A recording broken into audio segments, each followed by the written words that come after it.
Hey, it's Jordan, and I am back with another Appalachian Trail video. So I finally have this whole thing figured out.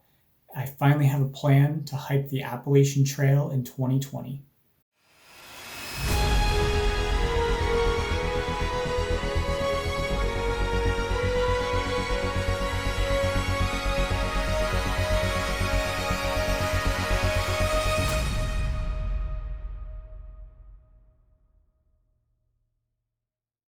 So if you watched my video about my plan for COVID-19 or my hike Q&A, you know that coronavirus has affected a large part of the Appalachian Trail and other trails throughout the country.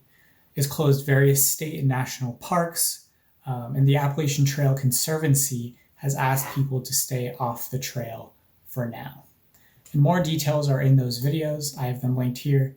But now I'm here with a finalized plan for my 2020 Appalachian Trail thru hike. So here it is. On May 29th, my mom, my beautiful girlfriend, and I are loading up and driving 6.5 hours to Delaware Water Gap, Pennsylvania. They'll leave the next day, and either on the 31st of May or June 1st, just 12 to 13 days from now, I'll be hitting the trail. So Delaware Water Gap is right on the Pennsylvania-New Jersey border, right before the 1,300-mile mark of the AT if you're going northbound from Georgia. I'll have just under 900 miles before I get to Mount Katahdin in Maine, the northern terminus of the Appalachian Trail. After I finish Maine, which might be around mid-July, I'll fly, take a bus, or rent a car, who knows, to either go back to Delaware Water Gap and hike south to Georgia, or I'll get to Georgia and hike north back to Delaware Water Gap. And between Delaware Water Gap and Georgia, I'll have about 1,300 miles between mid-July and the end of September. So I'm starting in the middle and not at either end, which is called a flip-flop hike.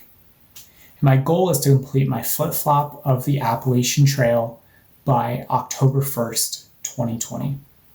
So yes, there are still closures throughout the Appalachian Trail. And yes, unfortunately, the AT Conservancy still recommends people postpone their thru hikes. And I'm hoping to hear something from them before June 1st hits. However, the limitations by June 1st by state and national parks will be minimal, especially at the beginning of my hike. So the biggest concern right now is overnight camping. Most, if not all, AT shelters are currently closed. The opening date is unknown, and in a lot of other places, overnight camping just isn't allowed. For example, the Delaware Water Gap National Recreation Area doesn't allow overnight camping, especially along the AT, but that is set to be lifted on May 22nd, just a few days before I start. Now, I'm not sure if I'm pronouncing this correctly, but Wawainda State Park in New Jersey closed a section of its trail, but it's only about 3.5 to 4 miles long.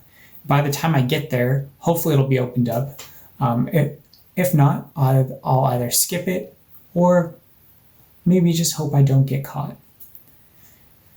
A couple of New York parks have restrictions as well, but haven't fully closed the trail, especially for day use. Those restrictions are very unclear, honestly, but hopefully those will be cleared up by the time I hike into New York.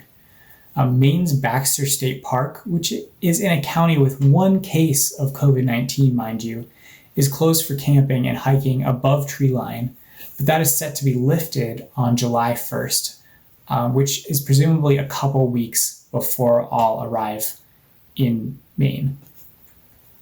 So I'm most worried about Vermont, which has closed the entire length of the AT through the state. And hopefully that'll change before I get there. Some parks down south are still closed, but I'm still crossing my fingers for them to be open before I have to start walking between Delaware Water Gap and Georgia in mid-July. So it seems like Memorial Day is a target for most parks to open or begin opening So I'm looking forward to that day to see how things pan out. There's a lot that has to change before my thru-hike can be successful, but I'm optimistic there'll be openings that work with the timeline I've decided on for my thru-hike. A lot of other thru-hikers, according to various Facebook groups I'm part of, plan on starting southbound hikes from Maine on July 1st after Baxter State Park opens. So my plan will allow me to keep my distance from that bubble of people, but makes it possible to still be around a few others who are doing flip-flop hikes, which in a normal year isn't many, but this year may have a lot more flip-floppers due to having to postpone hikes. So I, along with many others, are eager to get out on the trail and complete the first item on my bucket list, which is to hike the entirety of the Appalachian Trail. I've waited for this for over 2.5 years since I started planning, and nobody was expecting coronavirus to flip this whole world upside down for a little while, but I don't want fear to stop me from reaching my dream. So in 12 to 13 days, I'll start the adventure of a lifetime. Don't forget to like, comment, and subscribe. Visit pledgeit.org/hike4ALZ to help cure Alzheimer's.